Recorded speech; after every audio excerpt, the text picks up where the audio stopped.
What the night remembers. Night descends over New Orleans, soft as breath and twice as watchful. As the crew grows quiet, the egg stirs with forgotten emotion. Evelyn tells stories woven from grief and love, and Lucien finds his hands drawing memories he never gave them. Above and below, the house seems to listen, and the courtyard waits for him. Afternoon, story time for the angel egg. By late afternoon, the crew had folded itself into a hush, so complete it felt deliberate. The air had thickened with light and memory. Every window pane held its breath. Even the clocks seemed reluctant to move their hands. Outside, cicadas began their slow chanting, the sound of time itself melting in the heat. Evelyn moved through the quiet like a tide returning to the shore. The day had been gentle, unremarkable, but the kind of unremarkable that unsettled her, the sort of stillness that meant something beneath the surface was shifting its weight. She paused outside the backroom door. The faint golden glow that usually leaked through the crack had changed. Paler, thinner, trembling. She entered without lighting a lamp. The angel egg lay in its silk-draped basket in the center of the room, its glow faltering in uneven rhythm. Not distress exactly, more the shiver of something overwhelmed by its own remembering. Evelyn shut the door quietly and crossed the salt circle drawn months ago for protection. The air felt dense, sweet, humming faintly against her skin. "There now," she said. "I'm here." She reached out and laid her palm against the side of the basket. It was cool, almost damp, like morning dew on metal. Beneath her hand, she could feel the faint tremor of energy, a heartbeat struggling to find its tempo. Shh. She traced slow circles. "You're safe. Nothing's wrong." The egg pulsed once, blue light flashing faintly within the golden layers. Evelyn felt the echo of its agitation through her fingertips, like touching the chest of someone dreaming badly. Her heart answered before her mind did. "All right," she whispered. "Then let's tell a story." She settled onto the stool beside the table, velvet skirts pooling around her like dusk. The room now small and sacred. "When my sons were small," she began, her voice low and musical, "they built cities of sticks by the river. They were always barefoot then, always running. Cain would hum. He never stopped humming. And Abel would laugh, that bright little sound that made the world softer." The angel egg's glow fluttered again, gold flickering through the blue. Evelyn smiled faintly and continued, her voice fretting through the air like smoke. "The air smelled of wild mint and rain on stone. The river carried petals from the gardens upstream. I used to sit on the bank and watch them. They never fought. Not then. There was no envy, only light." The pulse beneath her hand steadied. The faint hum in the room eased, becoming almost a sigh. Evelyn closed her eyes, her thumb moving in slow rhythm. "Sometimes," she said, "they'd bring me things from their kingdom, feathers, river stone, a crown made of twigs. Abel said it was for the queen of the water. Cain told him I was too old to be a queen. They argued, but they were smiling, always smiling." She let the silence breathe before speaking again, her voice quieter now, as if she feared the story might wake something best left sleeping. "Before everything broke," she whispered, "I thought the world would stay that way forever. 2 boys by the river, the smell of mint, the light on the water. I thought maybe I'd made the right choice that day in the garden. The egg's glow turned fully golden now, rich and steady. It pulsed once. Slow, strong. The hum faded entirely, leaving only the faint creak of the building's bones. Evelyn's smile was small, private. There was love once, she said softly, even in me. The reflection shimmered faintly across the glass, doubled by the light. For a moment, she could almost believe that the thing inside the angel egg was listening, not with ears, but with memory. She let her hand fall away. The light within remained warm and constant. Good, she said. That's better. The silk veil caught the faintest breeze from the vent above, drifting down again like the closing of an eyelid. Evelyn lingered one more moment, then turned to leave.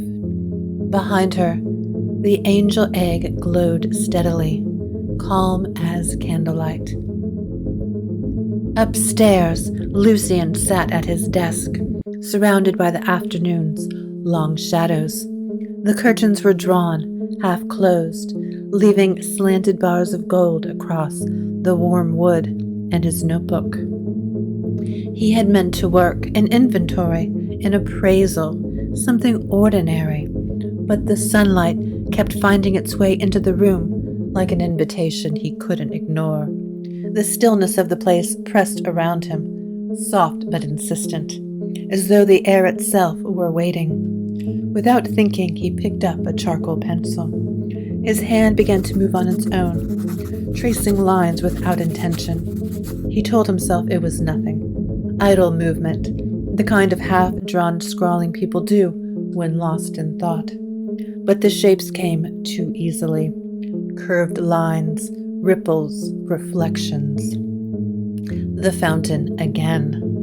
He stopped, staring down at the page. Beneath the drawn surface of the water, a locket gleamed faintly in graphite. A perfect rendering, a something he had not yet seen, but somehow remembered. Lucien frowned. He didn't recall deciding to draw it. Didn't even recall reaching for the pencil. The sunlight shifted, brushing over his hand. His skin looked almost human in that light, though he knew better. He leaned back in his chair and studied the drawing.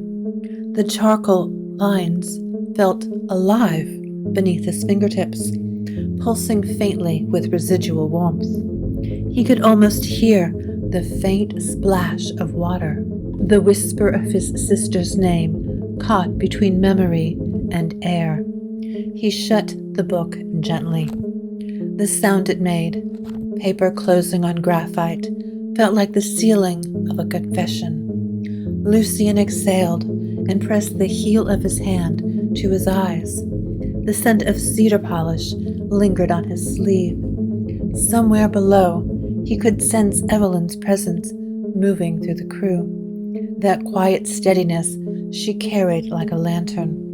He envied her sometimes, the way she could speak to broken things and have them listen, the way her voice could soothe the restless and the divine alike.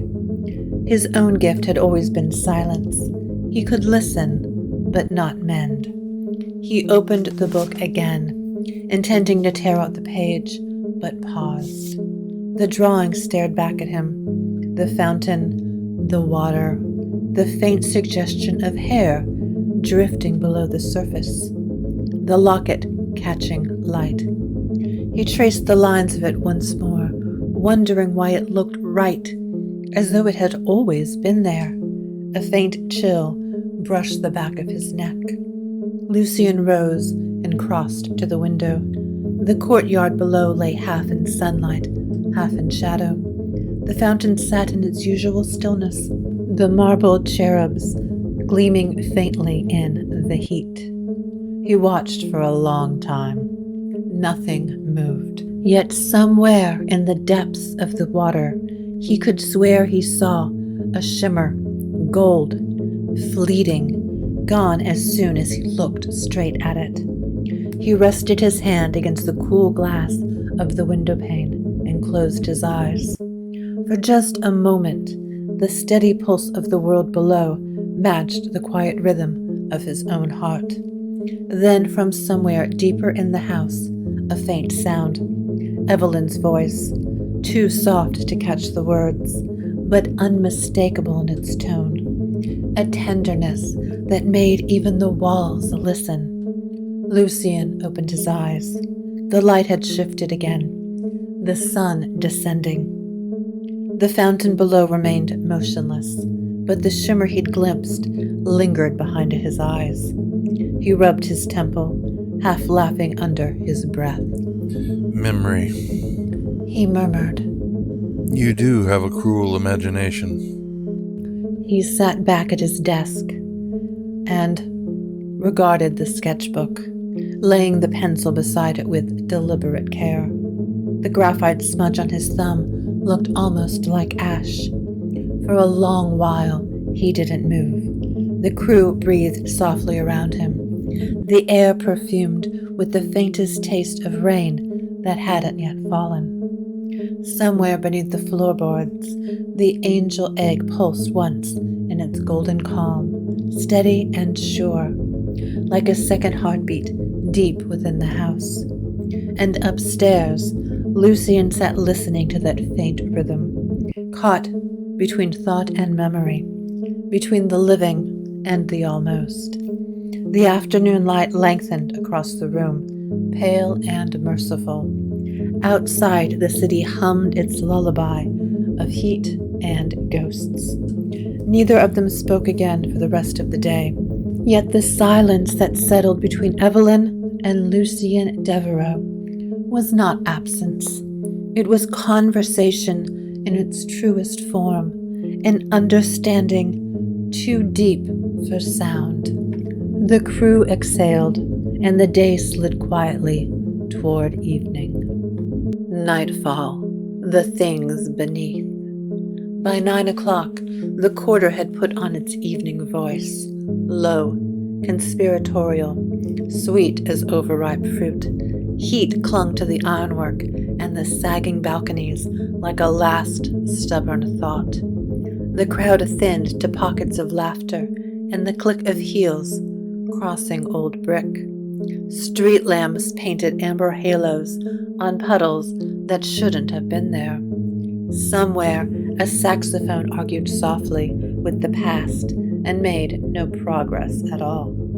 Renard Blackwood walked as if the street belonged to him, which is to say, carefully, with the posture of a gentleman thief and the patience of a prayer. His dark curls caught the lamplight in unruly sparks. His shadow moved with that same easy grace, shoulders broad beneath a light coat that had learned his stride and tried to keep time. He could feel the city's old attention on him, the way a cat watches a sparrow, not hungry exactly, just remembering how. The fortune reader's booth in Jackson Square was almost an afterthought. 3 candles, a red cloth, a folding chair that had served both as throne and gallows and other lives. Cards lay fanned in a rough circle, pinned to the table by nothing at all. The woman who tended them had ink the color of spilled midnight braided into her hair, and a smile like a curtain half drawn across a window you are sure is watching you back. Evening, Renard said. But the word did not survive the air between them. It dissolved, the way greetings do when it is too late to pretend nobody knows anybody here. She caught his hand before he could pass. The grip was light, careful, and incontrovertible. You've left too many doors half open, she murmured, as if the remark were about the weather. The road hasn't forgotten you.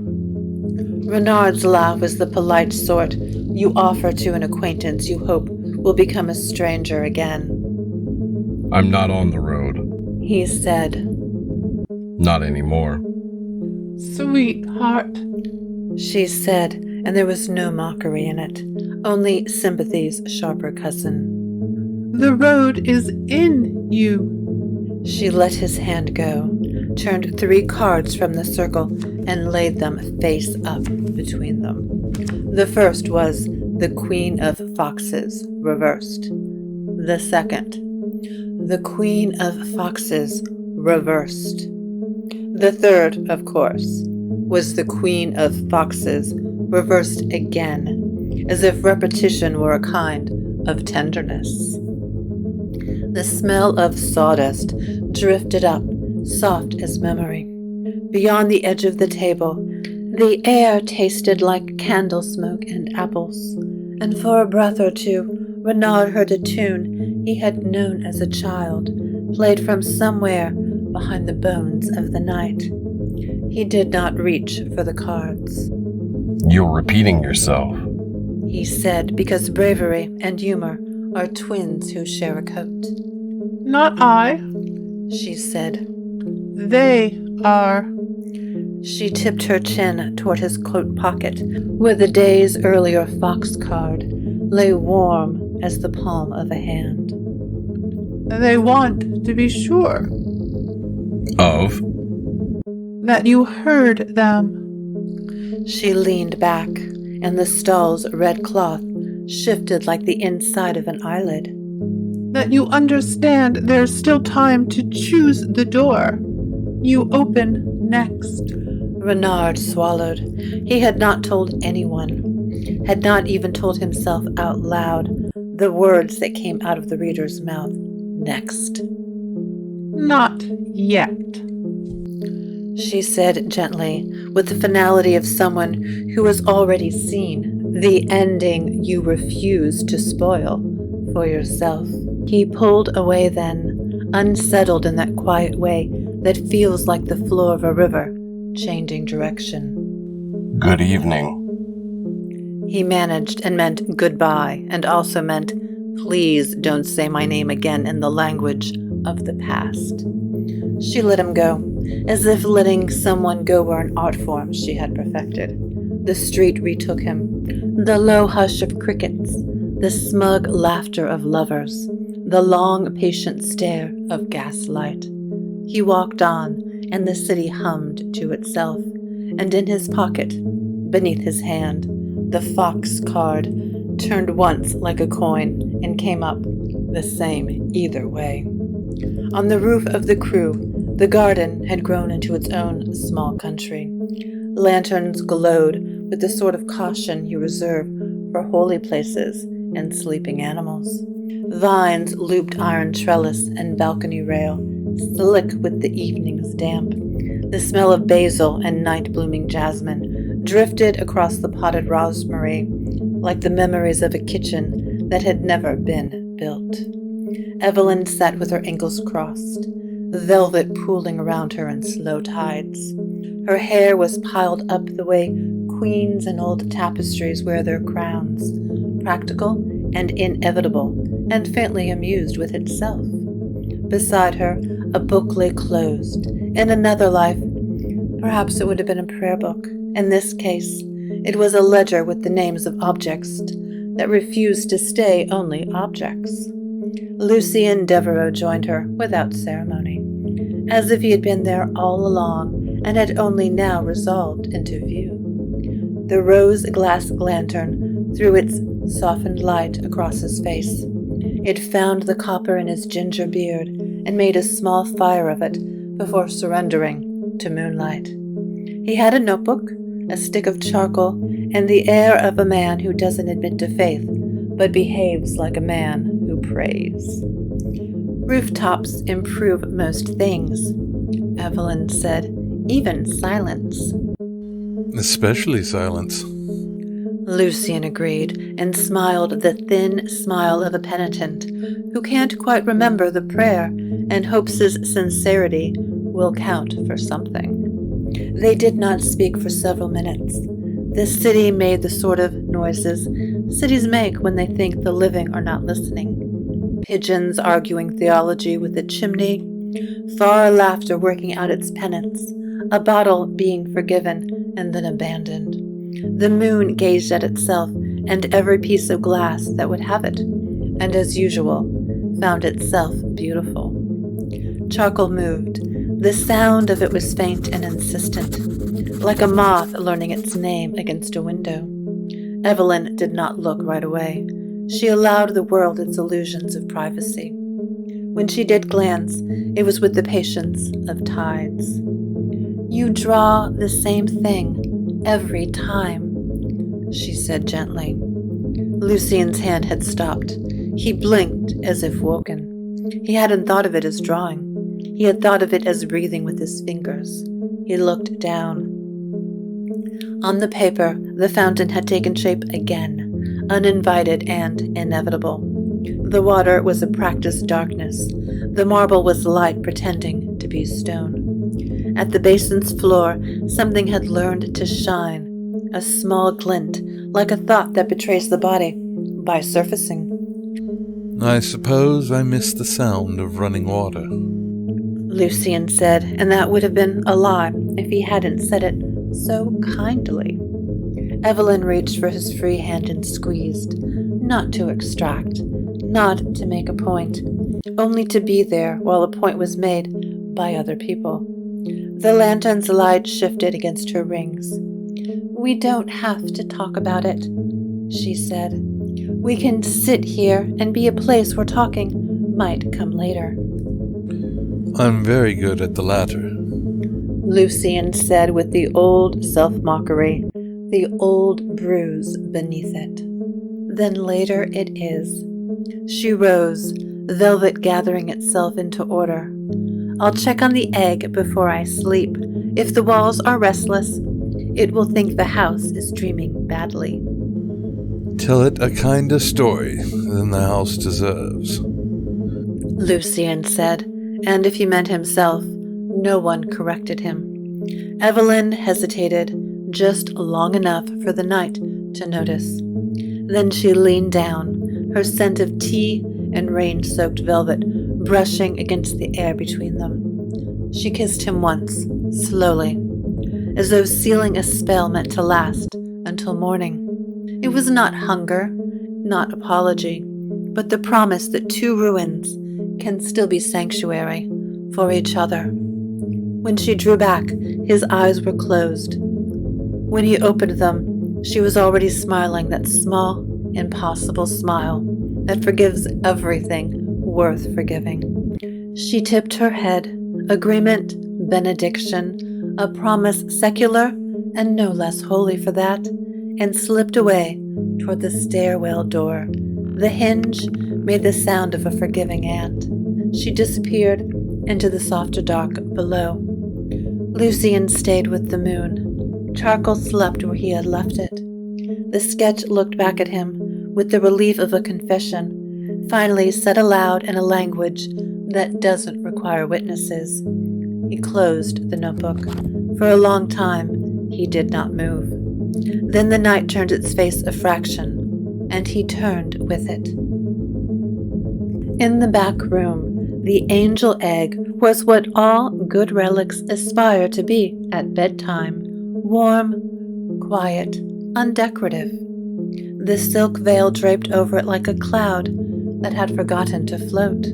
The circle of salt around its pedestal glittered in the lantern's breath. Evelyn came in without haste.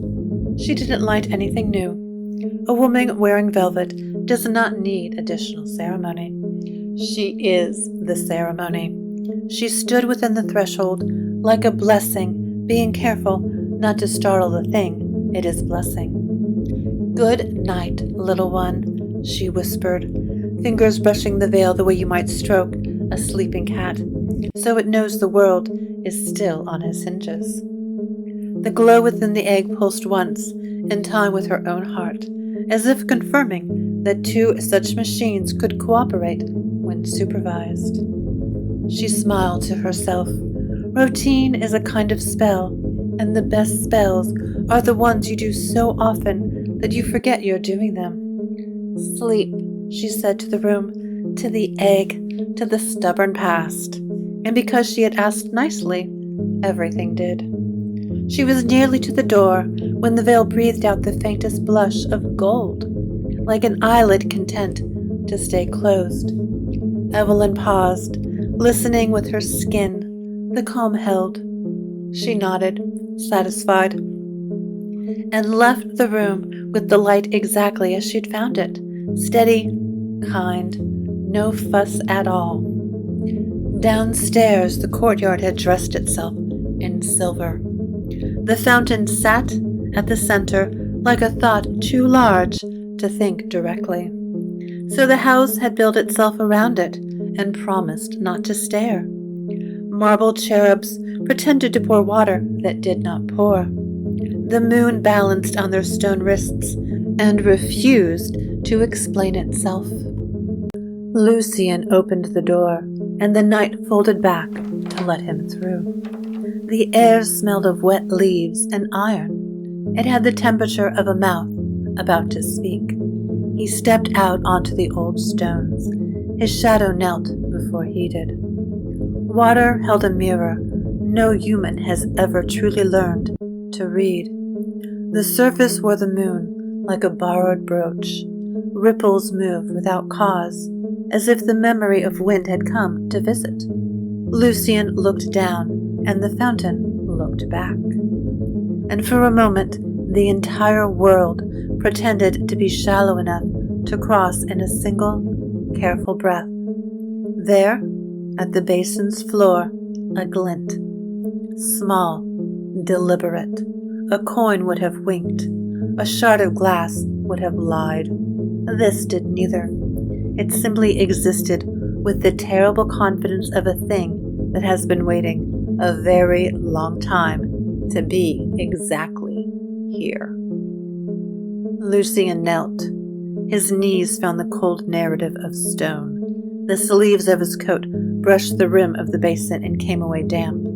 An intimacy, not a warning.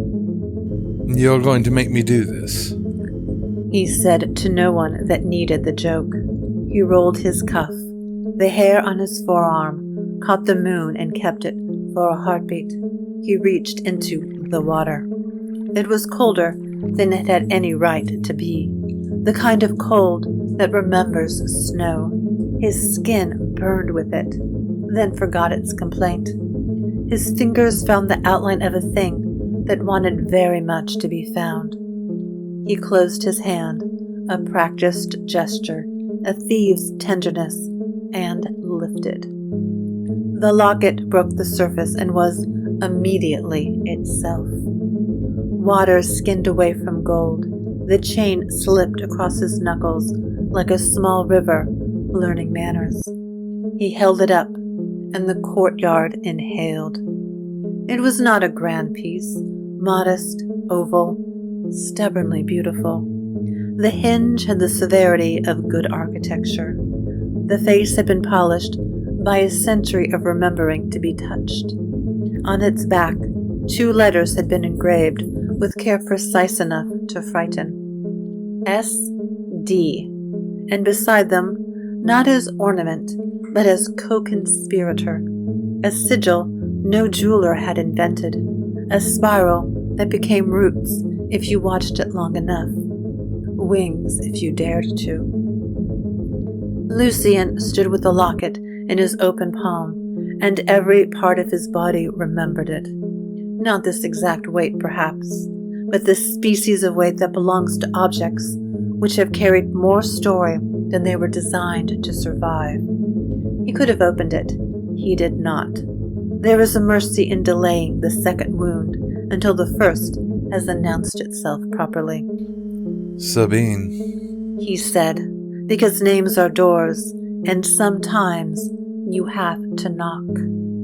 The fountain did nothing, which is to say, it continued being made of water, and the dead and the moon, which is plenty. But the sound of the name traveled through stone, found wood, found plaster, found the old bones of the house, and the crew received it the way a violin receives a note it has been tuned to all its life. In the back room, beneath its veil, the egg gave one soft pulse. Not alarm, not hunger, simply attendance, and then went on with the business of sleeping. Upstairs, a charcoal line in a closed notebook altered its angle by the width of a rumor.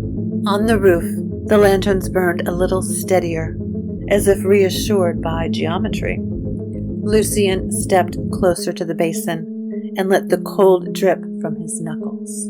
The drops struck the stone with the tiny confidence of clocks that know exactly how to begin counting again. The chain dangled and traced a bright, patient arc from his wrist to the ground. He closed his fingers around the locket and felt the engraving press a small crescent into his skin. The imprint would fade, of course. That is the arrangement. But for the length of an inhalation, he was both present and past at once.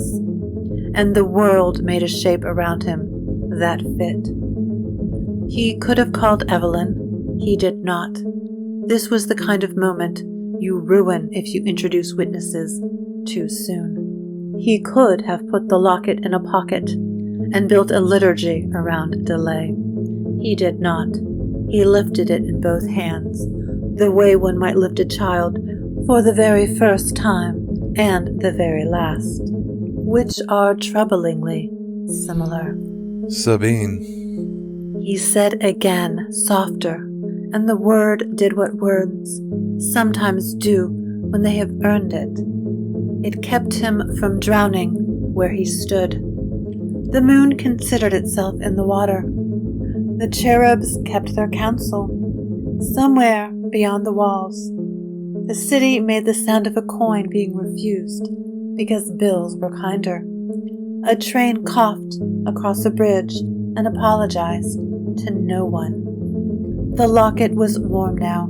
Objects take their temperature from the people who claim them. This is why heirlooms never really feel cool again. He brushed a thumb across SD. The letters did not vanish, which is always a relief. hello, little ghost. He said, because what else do you call something that is not a person and is nevertheless returned? He opened it. Inside, not hair, which would have been forgivable, not a miniature portrait, which would have been merciful.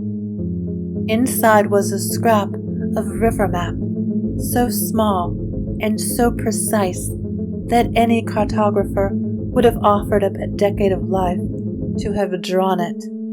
Ink so faded it was almost rumor. Lines that moved, not lines that moved when he breathed, but when the night did. Tiny tributaries, they wound toward a single mark in the lower corner, an inked spiral, almost identical to the one engraved on the locket's back. Lucien stared. The longer he looked, the more the map seemed to remember him. The ink deepened, rivers turning black as fresh water. He could smell rain that wasn't there. He closed the locket carefully. All right, He whispered. I hear you. For a moment, nothing answered, and then the fountain gave one patient sigh, the sound marble makes when it forgives the sculptor for all that hammering. The ripples widened, touched the rim, and stilled. Lucien looked toward the upper windows of the crew. Every pane held a shard of moonlight, each one a pupil. He thought he could feel the house watching, not unkindly. He tugged the locket into his palm and stepped back. Tomorrow, he promised. It was not a vow, merely a way of not ending the conversation too abruptly.